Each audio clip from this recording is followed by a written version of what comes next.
If you've ever listened to an alarm call crawl its way through an IVR script while your cat is just sitting there like, hey dude, you know I can take structured data, then you know this episode's for you.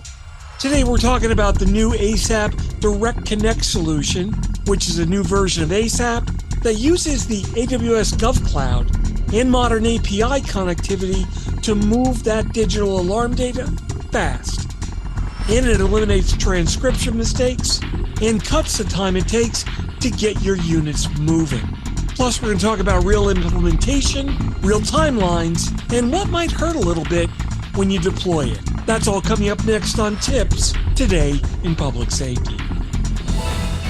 You're listening to TiPS, Today in Public Safety, with your host, Fletch. With nearly 20 years as a NENA certified EMP, real-world experience in 911, and zero tolerance for workflows that waste minutes. Join Fletch with today's special guest, Bill Toth, Director of Implementation and Support at Mission Critical Partners. Bill and Fletch will be discussing the implementation of the Direct Connect solution that dramatically improves the speed of alarm call intake and processing, saving ECCs up to 2 minutes on each call for service.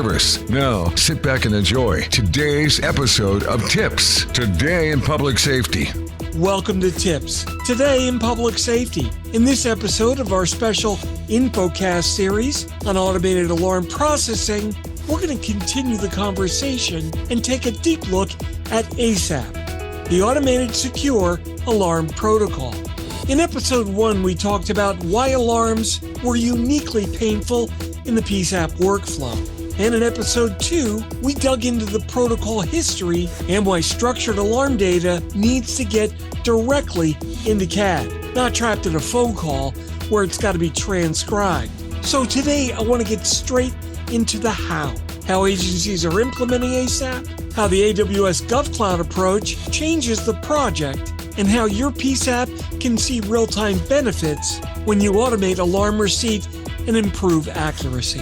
Joining me today is Bill Toth, Director of ASAP Implementation and Support at Mission Critical Partners.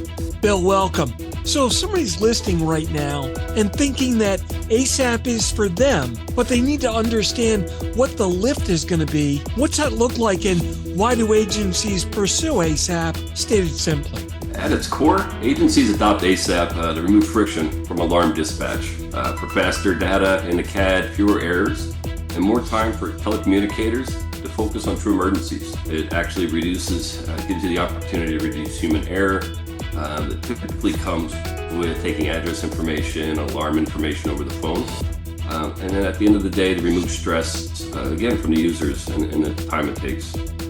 So in plain English, it's about moving the alarm event as data and not as a voice script, kind of letting CAD do what CAD does best. So let's talk about Direct Connect, AWS GovCloud, and what changes it makes to the architecture. Historically, ASAP was commonly delivered through NLETs and the state messaging switch. Now there's a newer, more modern option available called ASAP Direct Connect that uses the AWS GovCloud and moves it to an API-based integration. From a project perspective, what are the biggest benefits that brings to an agency? Yeah, it's huge. So from our perspective, it's called ASAP Direct Connect. It allows direct connection from our partners' CAD systems versus going through multiple hops, relying on state agencies and NLETs and other networks to provide that alarm information. In terms of implementation, it actually creates, so if you spend any time developing to a state interface, typically a CAD vendor has a unique challenge of every state, the interface is different. So they require a developer to come in, do the development for that state interface, do the testing with us in order to get ASAP online, as well as any other system that connects to that state network. With the Direct Connect, we bypass all of that. So it creates what I would call a rinse and repeat model for our CAD partners to develop one time and then to be able to roll that out more at an operational level than a custom development level for each state. From our perspective, shorter time to go live, fewer external bottlenecks, and a lot less stress and effort on the ECC to implement. In the past, when an agency was building that endless-based connection into their CAD, they had to use the alarm message keys. And getting a connection to endlets could stretch the project. What did that average implementation look like, and what does the Direct Connect approach do to that timeline?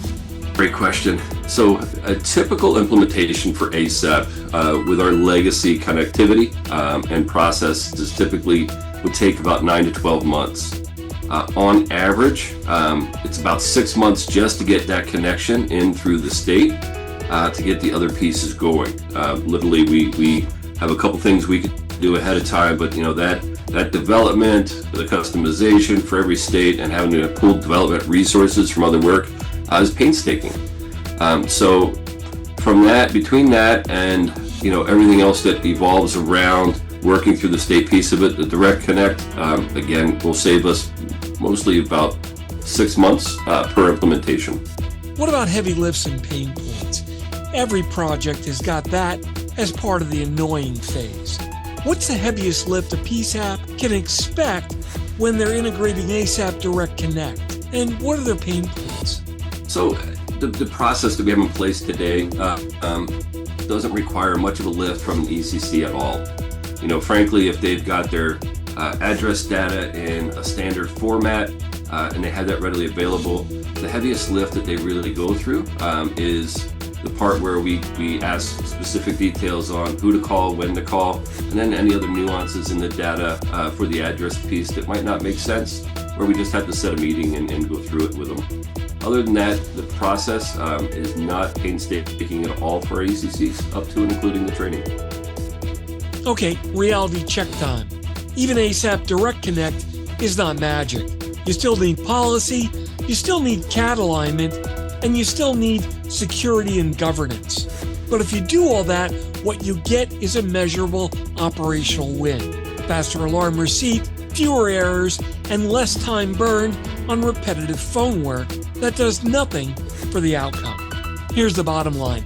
If your center is trying to cut alarm processing, handling time, and reduce those transcription errors, the ASAP Direct Connect model is definitely the direction that the industry is moving towards.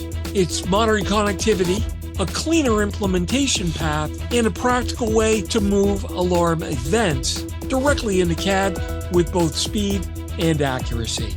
Once again, joining me today is Bill Toth, the Director of Implementation and Support for ASAP at Mission Critical Partners. Bill, thanks for joining me today. Well, that wraps up today's episode of TiPS, Today in Public Safety, and episode 3 of our special digital alarm processing series. Thanks so much for joining me today. For more updates and insights, remember to follow me on social media at Fletch911. And don't forget you can visit 911tips.com, where you'll find a complete archive of all of my previous episodes. Don't forget to check out my blogs at fletch.tv, and my professional website is at fletch911.com. Stay safe. Thanks so much for listening. And if you're in public safety, thanks for what you do every single day. In next week's episode, we're going to talk to an agency director who's worked with ASAP for 5 years and important lessons they learned with their ASAP implementation. Don't miss it. You've been listening to TiPS, Today in Public Safety, your go-to podcast for today's breaking stories and public safety news. Hosted by Fletch and available every Monday, Wednesday, and Friday. Catch past episodes on 911tips.com. Be sure to like and subscribe, and remember to join us each week for the latest on NG 911.